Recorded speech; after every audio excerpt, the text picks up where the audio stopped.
Yeah, it was interesting. As you go through changes in life, there definitely was something in particular that I was encouraged with, and I was actually going to say, "Hey, can you make some time for me on Sunday?" And you guys did it without me asking, so it was just incredible because there was a few opportunities. I was around Andrew, and I kept, I wanted to ask him, and we got interrupted, and anyway. But the thing that I have just really been especially impressed with recently has been something that God just seems to keep encouraging me with is trust. And it's interesting this morning, the lesson for the children, obey. And I mean, there's a song, Trust and Obey, the old hymn, and the two seem to go quite hand in hand. And when you can have a heavenly Father in whom you can just have total confidence, and like there's a number of children here today, and they have confidence in their fathers, and sometimes we will let you down. It's clear. If you ask my kids, they'll say, "Oh yeah, my dad's let me down." We try hard, and some fathers do a better job of it than others. We know there's some fathers that can be very harmful almost, but that beautiful relationship of the perfect Father that we see in our Heavenly Father, of just one that we can trust, and as a result, we can obey Him, because as we heard illustrated this morning, we're asked to do something that we have no idea. About different things. We have lots of questions, and yet we just proceed on, just trusting and knowing that God's not going to ask us for something that we can't handle or we can't do. So I have some scriptures from Psalms I want to go through this morning, and then I also have 4 personal stories, if you'll allow me to share with you, of times that the Lord has very specifically been kind of testing me, and helping me just to be trusting Him and just continue to encourage me in that. The first thing I want to share with you is one of the things. A lot of you people know about this, but one of the darkest times in our lives, as husband and wife Sherry and I went through, and that was the death of a daughter of ours that was 3 years old.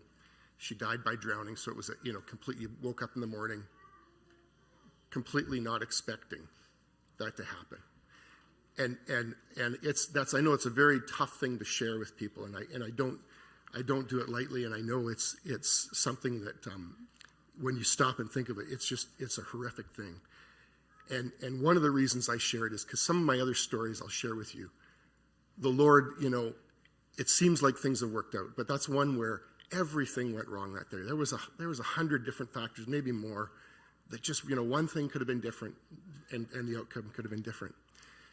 And if you back up from that time in our life, so it was just over 7 years ago.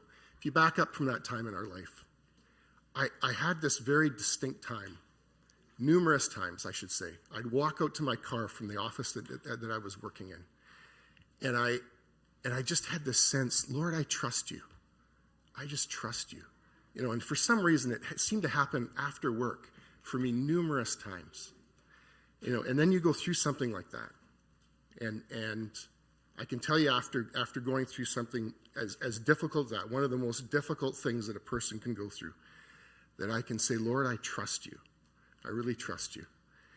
So let me just to start to share one of my next stories, or personal kind of testimonies of what the Lord took me through. In Psalms, I have once in a while I've had this practice of on a day I'll take the 5 Psalms for the day. I don't know if you've ever heard of this before, but as an example, what I was going to share with you was from July 11th. So on the 11th of July, I read Psalm 11, and then if you add 30 to it, Psalm 41, Psalm 71, Psalm 101, Psalm 131. So those are kind of the 5 Psalms for the day. And so I went through those Psalms. Now, the day before that, so that was July 11th, I got a call, allegedly from TELUS, which I guess you could guess from what I'm saying, it was a scammer. And in the process of talking to the scammer, I gave him, we're going through this move. We have a busy day, and I gave him some information. So they phoned. They said, "Hey, we got this great deal on a cell phone for you." And we can't get Shaw in Alberta where we're located, and so we were going to have to switch to TELUS. We were looking at that anyway. I'm like, "Oh, okay, great. Maybe I should switch my cell phones over." So it's just amazing how he caught me, but gave away a number of pieces of information. My driver's license, my social insurance number, my Shaw account for mobility, my Fido account for mobility. We've got kind of split on the two, and they had me convinced it was Shaw. So anyway, I hung up, and just suddenly, I had it on speakerphone. Sherry kind of heard it too, and just suddenly I just had something that wasn't right here. I had a number to phone back. I phoned him back. I talked to the guy I talked to. So it seemed legit, and I was still skeptical, and I said to him, I just wanted to know, you didn't give me a confirmation number. You got a confirmation number for me? He says, "Oh, no, it's okay. You don't need one. We'll contact you in a couple of days if you're approved." And anyway. So as I was saying, let's just look at Psalm 71. So this was one of the Psalms that I flipped to the next morning after having experienced that. And actually, maybe I'll just tell you a couple more details. I talked to a son of mine, my second oldest son, Elliot. He has been doing some training for scams with, he volunteers with the Abbotsford Police, and he's been doing training for scams with with seniors through that program. And so I phoned him and I said, "Hey, what should I do?" And he said, "Well, first of all, was it wrong? Was it truly a scam?" So he had me look up the number for TELUS, and I talked to them, and it was definitely a scam. So anyway, then he says, "Well, phone your other providers and tell them what's happened." So I went through and I did that. So that had kind of happened the day before, right? And then this is the morning of the 11th. And so having gone through that, I contacted Shaw. I contacted my bank, and they didn't seem too interested because I hadn't really given away any of their information. And then Equifax, which you can use to help with your credit and stuff. And anyway, so I had done those things. And then so I felt a little pretty good that night. So anyway, I woke up in the morning, and then Psalm 71, if you want to just read that first verse, it says, "In you, O Lord, I put my trust. Let me never be put to shame." And I was feeling, like I say, somewhat secure that I had done all I could the night before. But I was just really encouraged by that. And then if you want to turn back to Psalm 11, I want to really focus on Psalm 11. And Psalm 71 had a number of ways in which it expounded upon that. But back in Psalm 11, it starts with a similar theme.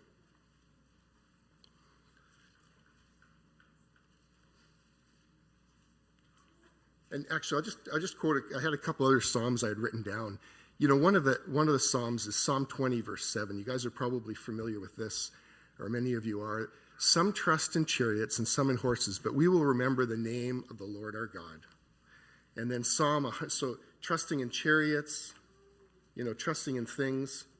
And then Psalm 146, verse 3. "Don't put your trust in princes, nor in the Son of Man, in whom there is no help." And so, the big question for each of us, and truly, it's each one of us. It's an ongoing thing to just continue to build up in our trust for the Lord. But are we really trusting the Lord, or are we trusting these things or politicians or whatever? So Psalm 11. So as I say, it starts out, verse 1, "In the Lord I put my trust. How can you say to my soul, flee as a bird to your mountain? For look, the wicked bend their bow, they make ready their arrow on the string, that they may shoot secretly at the upright in heart." So that picture there, the wicked bend their bow, they make ready, and they secretly shoot. So they're trying to secretly shoot. And it was just such a picture of a scammer. And really, what does it work down to? It works down to the prince of this world is trying to deceive you, is trying to scam you.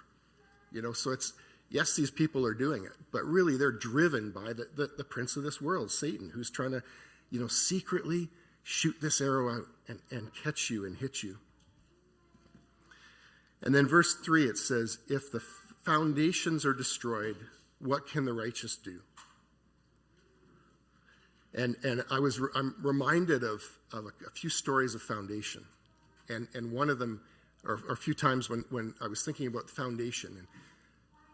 And in the Bible, we're encouraged to build your life on a foundation. And that foundation is Jesus Christ. And he's talked about as a rock, something very solid.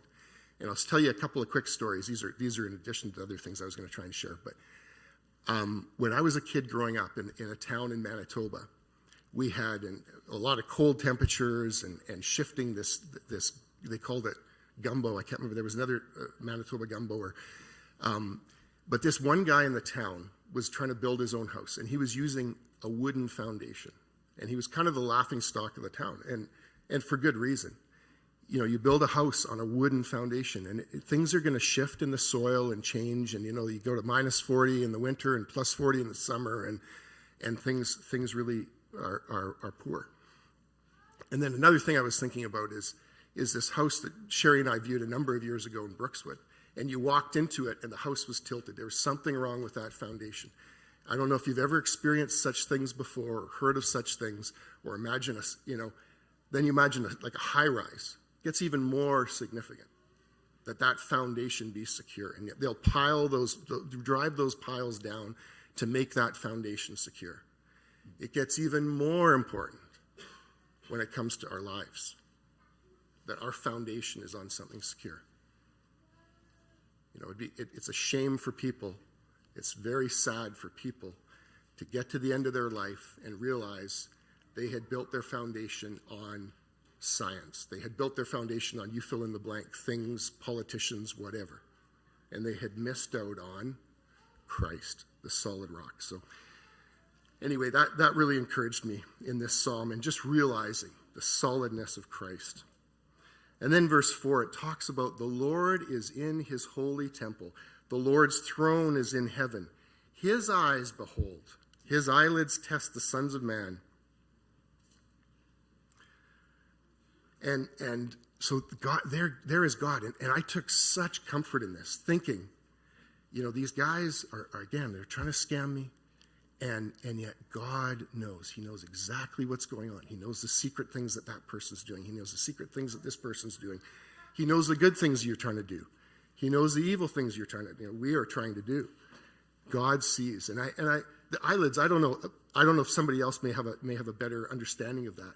But I almost wondered, like, eyelids, you don't really use your eyelids to see. The only thing I could think of is squinting, and you know, you're kind of looking. And I mean, it's a personal, like it's people that it's kind of analogy to. It's not God doesn't have to do this, but I don't know if you've ever been looking at something, you're kind of squinting to try and see it. You know, like I say, God can look right in there and see it. And then the Lord tests the righteous. Verse 5 goes on to say, so he's testing the righteous. It's people like me. He's testing you. This was a great test to have gone through. But the wicked and the one who loves violence, his soul hates. So he really hates the evil in the world.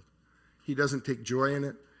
He allows it for reasons that we don't understand. We are not all-knowing and all-understanding as he is. And then verse 6, upon the wicked he will rain coals, fire and brimstone, and a burning wind shall be the portion of their cup.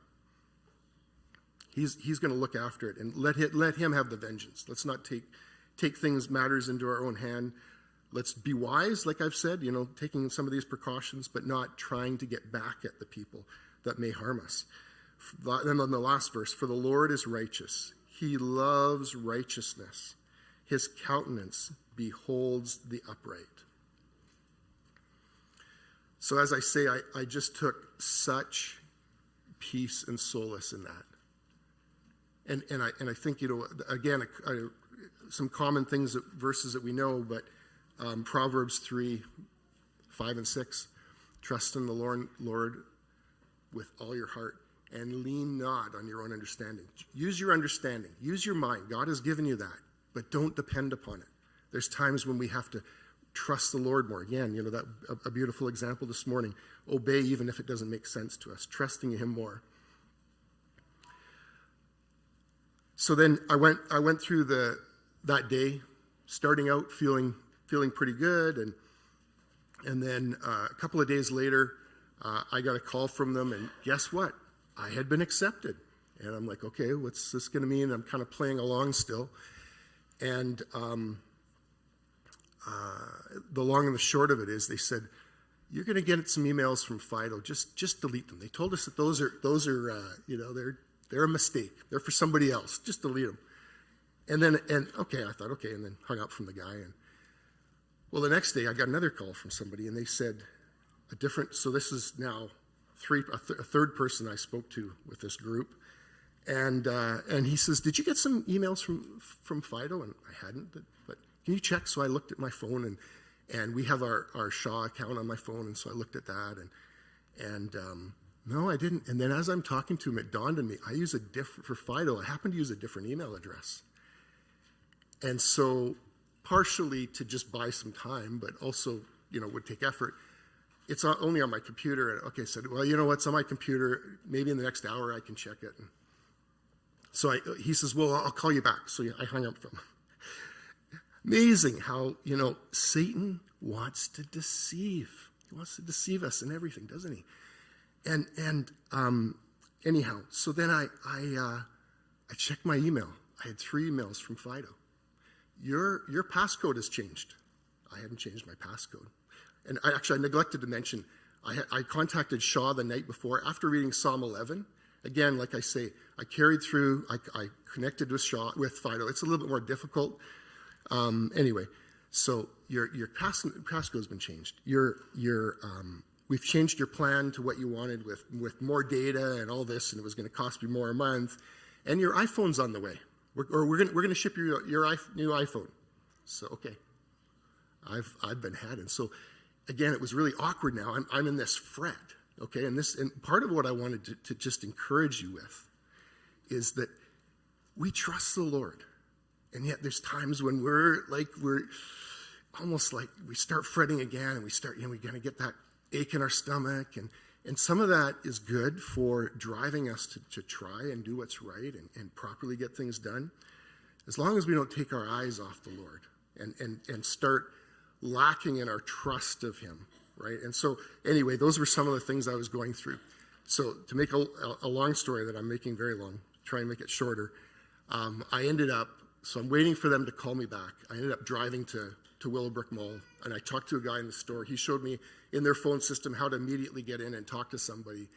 And I talked to this person. So again, I'm having this kind of feeling sick about what's happened, and okay, what is it being shipped to a new address or something, and what's happening? And here, after like half an hour on the phone with this lady, I find out that they recognized that, and I mean the Lord looking after us, right? They recognized something wasn't right about this, and they had already canceled it. And so all the worrying, all the fretting that we can do, and yet it was already taken care of. And it seems like that was I think that was the end of it. Although I'll keep watching my credit score and just being cautious in that way. But so that's kind of the end of that story. And then just a couple other things that these are a lot quicker, but with our house, there was a time, so we've got a house that we've purchased in Alberta, and there was a time where we were interested in it. We had gone out and viewed it, and we wanted to put an offer in, and the realtor, we're kind of just waiting until we had our house in the market, and the realtor phones us and says, somebody is going to view this house on Saturday, and this was maybe a Thursday, and do you want to put an offer in?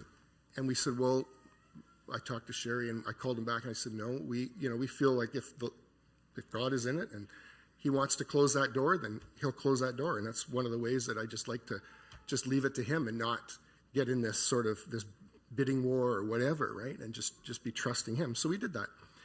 And then Monday morning, I'm anxious to know, okay, what happened? So finally, I phoned the realtor, and he said 24 hours before they were going to come, they didn't show up. Or they phoned and said they couldn't show up. And so that was just another kind of a test in some ways, and yet it was neat because that was one way where I really feel like I feel like I was just completely trusting the Lord through it, and it was neat to see. And then eventually we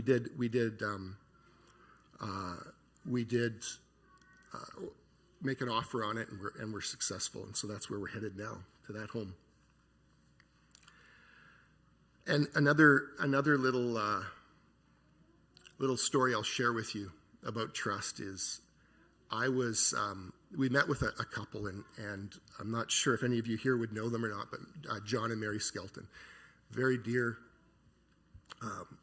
older couple than us, but just love the Lord. And it's amazing, especially John. He's got incredible stories of what the Lord has done through his life. Anyway, I asked them, how have you seen the Lord guiding you? In what ways that you just feel like you know that the Lord's guiding you? And so John was sharing some things that he felt, but what really stuck out to me was Mary's comments. And she said, I just find that I just trust him for each step of the way. And I know that the Lord I'll take a step and I'll do something. And if I make a mistake, the Lord isn't going to shake his finger at me. He's going to help me in whatever it is, and just have that trust. And again, that the picture I get is the Father, the Heavenly Father, of just knowing he has our best interest in mind. He's trying to just watch over us and that. Now that was a bit of a side story. So I think I said 4, and I think maybe that was a 5th. But this last one, I'll just be real quick. In this last week, we had another time. Our realtor phoned us on Thursday and said that it sounds like the financing for your buyers may be falling through. And this was shocking because they had a subject for it and everything. And so what do you do? What do you do when those things, right? All these things that I've talked about, what's the first thing you do? Well, hopefully, and not always, for us, we very quickly turned to prayer. We got the kids together and we prayed, and we asked, and I think some of you were asked, Sherry asked some of you to pray and just bring it before him. And how could it fall through at this point? And all these ideas going through your head. And again, it was kind of a challenge for me just to trust. And it appears like everything is fine, that they worked it out on Friday. And it's fascinating because, I have one other scripture I wanted to share in Psalm 56, because the psalm I was reading that day, I ended up sharing it with our realtor. She's a Christian woman that we've known for many years. And she had been worried and didn't get much sleep that night, because she knew about it the day before she called us, and she was really worked up about it. And I shared with, it was just kind of in a text, but I shared with her Psalm 56, and there's 2 verses in there, and I'll just leave you with this. May this encourage us. Whenever I am afraid, I will trust you. So it's not just, I'll just trust you with a little challenge of a difficulty, but it's where everything in your body is saying, there's something wrong here. The fright and being afraid. I'll trust you. And then verse 4, in God I will praise his word. In God I have put my trust. I will not fear. What can flesh do to me? Beautiful, beautiful words. Like I say, it's a challenge. It's an up and down, but it's just wonderful to just keep trusting him through all the things the Lord's brought us through in the last 2 or 3 years, to just keep trusting him.